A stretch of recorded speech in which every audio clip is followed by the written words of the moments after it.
Dear ladies and gentlemen, welcome back to our channel. I hope you're feeling well from wherever you're watching us and depending on the time zone.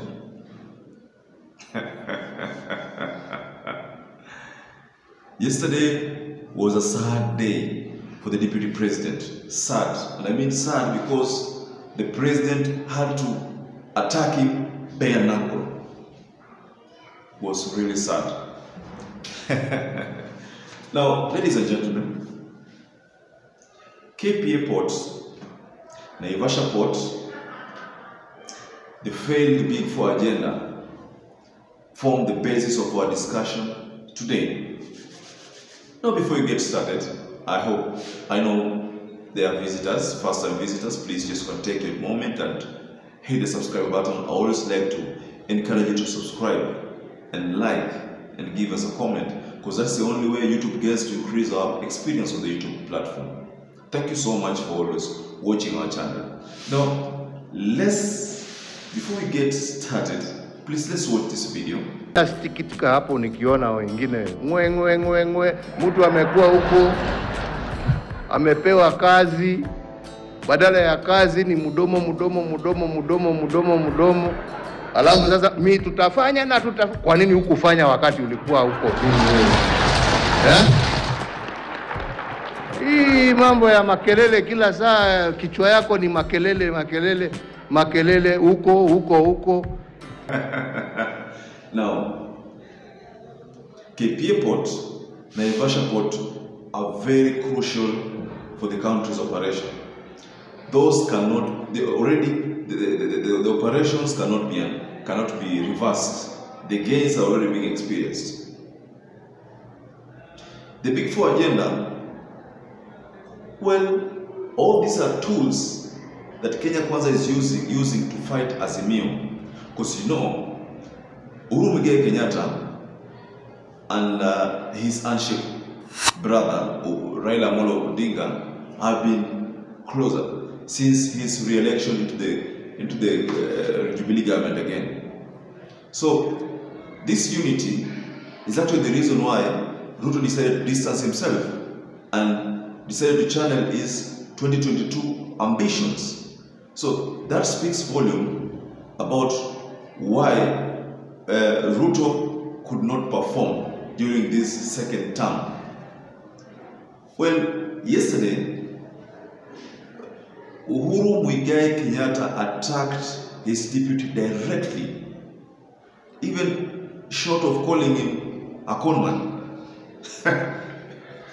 You know,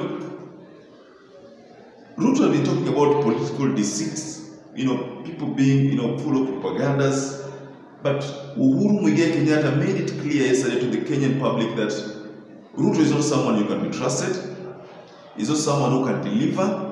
Is only someone who is hell-bent on making some crazy promises that resonates well with the youths. And since the youths do not think twice before voting, they will definitely vote for him. That is the kind of message that UHURU Kenyatta was actually trying to communicate to the people. And that's why in the video, you had him talk about telling Ruto direct that you had your time. Why didn't you deliver on these promises? You had your time. Remember, when Ruto was actually unveiling his manifesto, most of the contents of that manifesto document, well, it was an almost 60-page document, were the Beef-2022 agenda plus other additions. Of course, Raila Amolo Odinga has been saying that he did not hear any mention of corruption, how Ruto was going to deal with corruption, but let us leave that for now. UHURU Kenyatta teared into Ruto's manifesto and told him that it almost fell short of saying that that was a mere crap.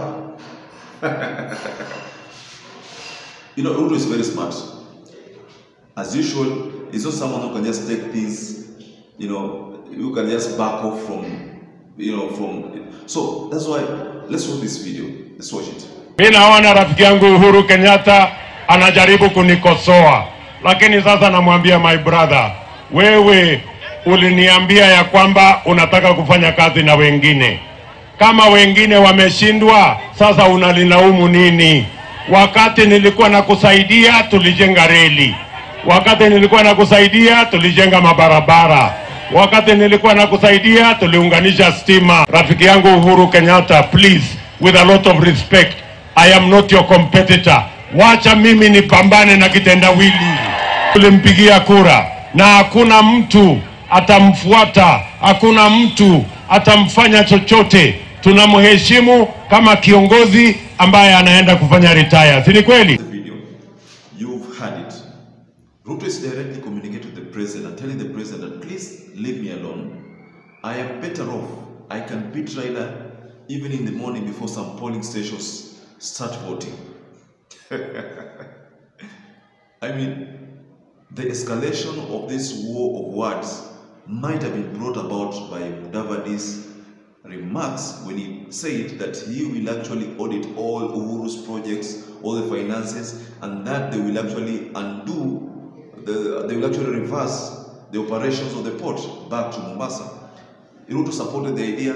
Actually, the communication might have come from Ruto, because you know differently that Ruto uses Mudavadi to communicate directly to Uhuru Muigai Kenyatta. So what we are saying is that these things that Mudavadi keeps talking about, Wetangula keeps talking about, are really or actually things that come from William Samoei Ruto. So Ruto is using these two people as his spokespeople. Because you know he can't answer the president directly, because he's still the deputy president of the Republic of Kenya. Now he's playing smart by making sure that the two principals directly trail those guys on the Uhuru Muigai Kenyatta. But then he does the responses in a professional and you know in a professional way, just like the way he answered Uhuru yesterday. Now, dear viewers, do you think this war of words will actually, you know, going forward, reduce, or do you think they'll still escalate? Because I think maybe a week before the election, we are likely to see some revelations from the president. The president is likely to talk to the Kenyan people directly and tell them some of those good or bad things about his deputy. Because I think there's a time he talked about, he made us know that the time will come when he'll actually tell the people whatever happened. So we don't know about this, but dear viewer, what do you think happened? Please, below the comment section there, you can actually channel what you think about this war of words between the president and his deputy. And as usual, if you're a first-time visitor, as we come to the closer of our analysis, I always like to encourage you to, you know, please just subscribe. You can like, comment, and if you're a regular subscriber, I'm happy that you're always coming back to view our videos. And please just comment below there. You can give us a thumbs up. And until later, thank you so much.